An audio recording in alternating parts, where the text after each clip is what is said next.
حلمي للمنطقة إن إحنا نقرب من بعض أكتر وندور على الحاجات اللي إحنا فيها شبه بعض، نبعد عن الاختلافات لأن الاختلافات دايما مضرة. Welcome to the MEM Sessions. You are listening to Radio Gwen.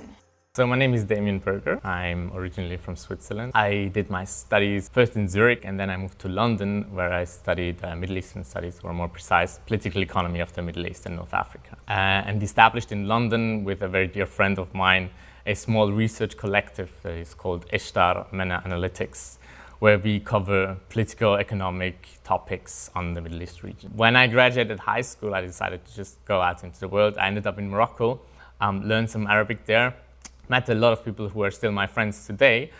So sort of one thing led to another.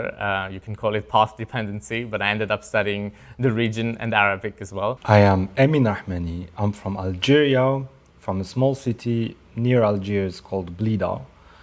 I am a mechanical engineer. I do freelancing now. And I am also the owner, the manager of a small language school where I teach as well.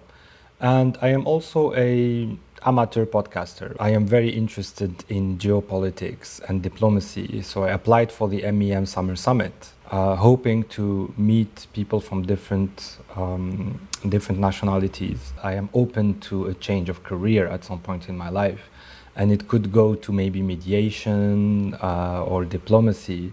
I am not against that, but it's not the reason why I came. I came because I am very curious and because I love to learn new things. Well, I'm here as somebody who's highly interested in the region, of course. But I'm also here as somebody who is interested in liaising with other people who are here. There's a lot of talent here, huge potential to perhaps explore further projects together. And it's an incredible opportunity for me. I think I saw it on LinkedIn, actually. They're quite active, and since it's not the first edition, it seemed to be a very inspiring opportunity.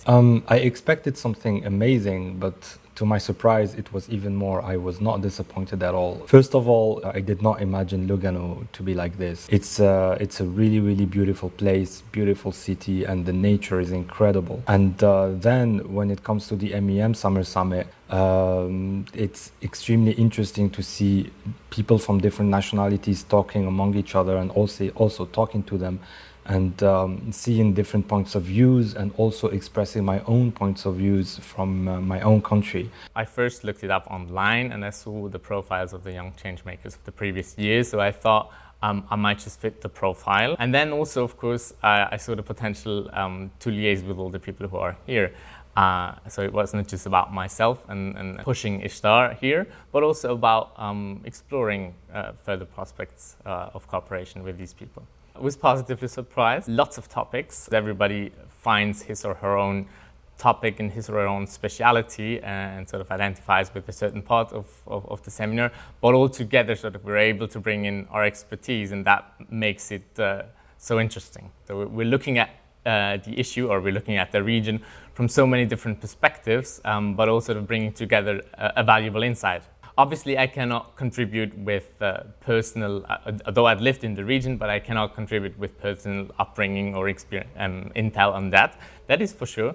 But I think I can sort of, in the very good Swiss tradition of the good offices, I can sort of help on building bridges, which is also what we do at Ishtar. So we're bringing together people and we're trying to build bridges, trying to build understanding and mutual cooperation. And that's also what I'm trying to do here. So facilitating talks and linking people. And we thought, so soon we're going to go out into the world and trying to do our impact on the world. That might sort of enable us to inspire each other and to find possible linkages for projects. People are very like-minded here. Although we come from very different backgrounds, it's super easy to talk to each other.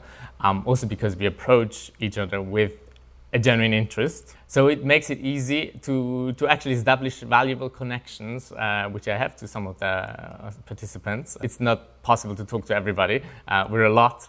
But I can see future avenues to do a project together with some of the participants of the MEM. There is one particular country with whom, like if you consider the history of where I come from, of Algeria, we went through vicious colonization. I realize, talking to people here, I realize that not many people know about this. So what my people has been subjected to is very shocking and traumatizing. Just reading the history is traumatizing. And everyone, where I come from, everyone has someone who has died fighting colonialism.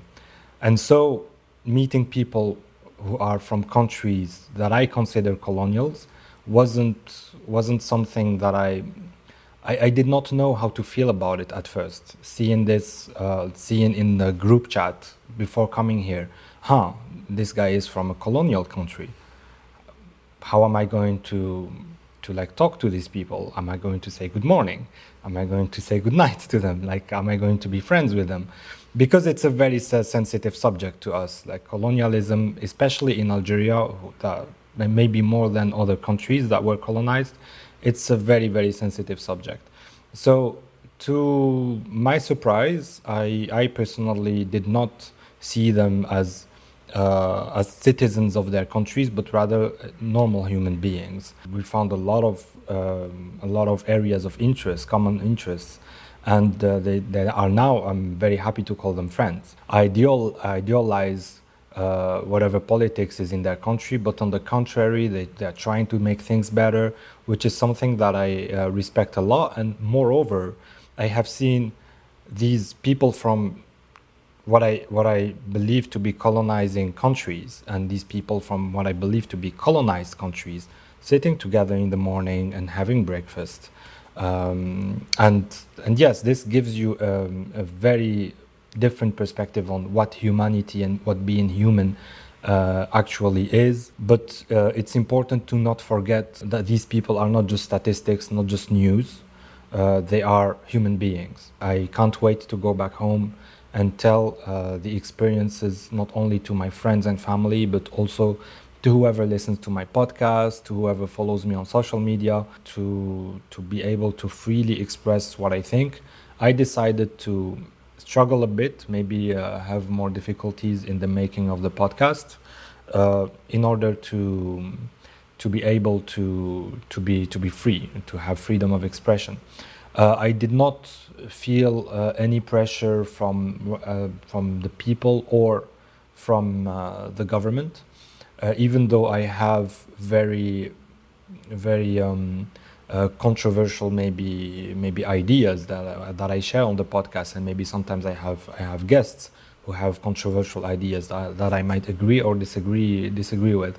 One thing that I have noticed in Lugano is that it is very, very calm. So in contrast to where I come from my city is very, very loud, maybe because of cars, and sometimes airplanes fly very low.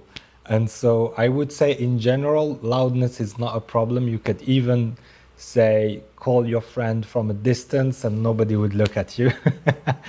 My wish is that we shift the perspective on how we approach the relations between different countries and between the north and the south of the Mediterranean region, to which I would Switzerland also count, that we shift the perspective from a countering of threats or crisis towards a realization of the potential and realizing how much we can benefit from each other, specifically also in terms of migration. We're always talking about combating mass migration.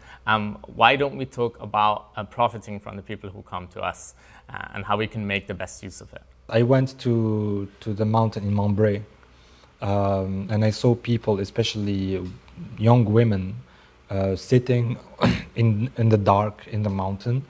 And this is something that I don't see in my country. Like, if you do that, young men are going to go to these women, and I don't know, it could go from harassing to God forbid, rape. So safety is not our strong thing, especially in rural places or places that are far away from the police. So I can imagine if you just gave a visa to any Algerian who had a little bit of money, the people are gonna come here and cause problems. So I do understand that. However, I think this is a problem that can be solved, and I think traveling is a human right. You can't just tell someone don't come. I don't think that's anyone's right to say that, to do that. It's a demography that we think plays against us because we're an aging population in Switzerland. But when we look a bit further, when we look to the Middle East, to the northern African shores, we have so many people who want to get to us, who are highly educated most of the times, and who could sort of fill the gaps of skilled labor when we need it. And in a mutual cooperation that also sort of creates a better narrative than the one we have today. So yeah, that's a super important point you made. I wouldn't say that freedom goes against war. And I wouldn't say that all conflicts are bad or war inherently is bad. Sometimes, unfortunately, you have to go to war.